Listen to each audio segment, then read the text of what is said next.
Sacrificial love. Jesus Christ spoke tenderly with his disciples before offering himself as a sacrifice for mankind's sin on the cross at Calvary. This great sacrifice would open the door for mankind to enter into an eternal and intimate life union with the Father, Son, and Holy Spirit. Yeshua Jesus made this vitally important decree to his disciples shortly before his arrest.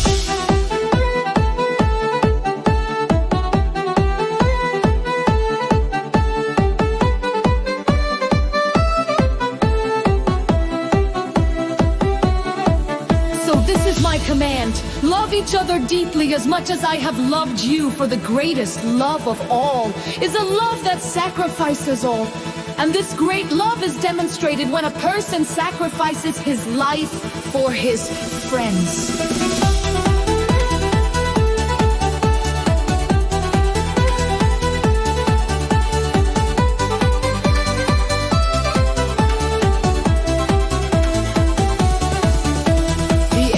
Word for friends is actually family or relatives, whether physical or spiritual. Jesus charges his disciples to willingly lay down their soul for others, because sacrificial love is the most pure, powerful, and greatest love.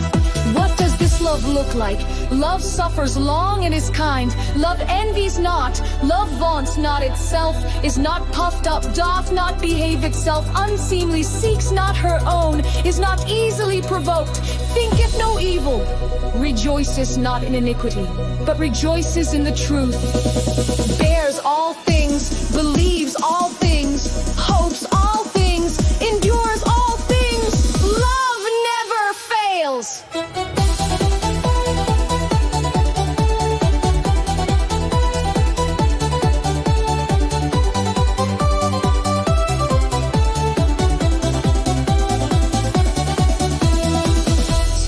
Gives his command to walk in sacrificial love and continues on. You show that you are my intimate friends when you obey all that I command you. Even though it was the disciples' heart desire to follow and obey their Lord at this point, most of them, other than Peter, knew they did not have the power nor ability to walk in sacrificial love. Peter's heart was deceived by religious pride as he boldly told Yeshua Jesus he would lay down his life for him, only to deny the Lord 3 times when full of fear and under pressure. Yet in time Peter humbled himself, repented, and God's powerful love was developed within him. Similar to the disciples, we must personally go through the fire to be purified. This enables Holy Spirit to develop mature sons and daughters who have his ability and power to walk in sacrificial love. Many times, while in the fire, it does not feel as if God is developing anything good. But as we continue to unite with Yeshua Jesus, his beautiful and amazing sacrificial love will be manifest through our lives.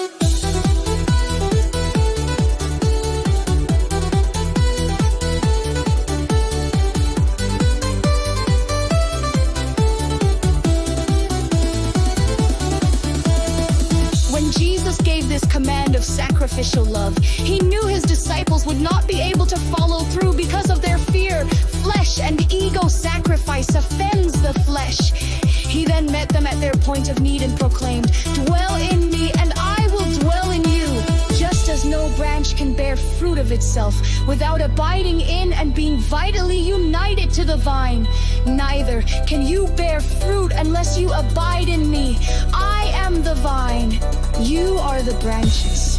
Whoever lives in me and I in him bears much fruit. However, apart from me, you can do nothing.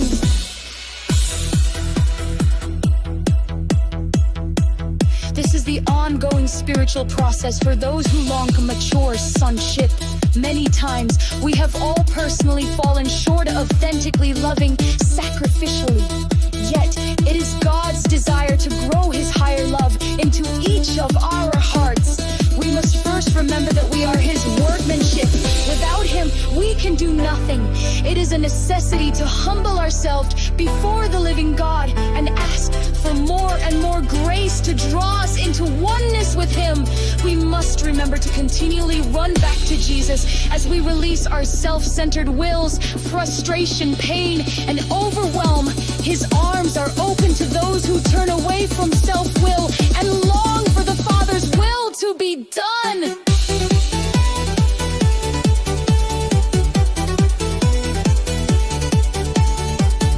Jesus said, I love each of you with the same love that the Father loves me. Let my love nourish your hearts. Jesus was nourished and empowered by His Father's love. He will nourish and empower our hearts with His love. It is God's will to develop and grow the fruit of pure love in the hearts of His beloved ones. Jesus said, when your lives bear abundant fruit, you demonstrate that you are my mature disciples who glorify my Father.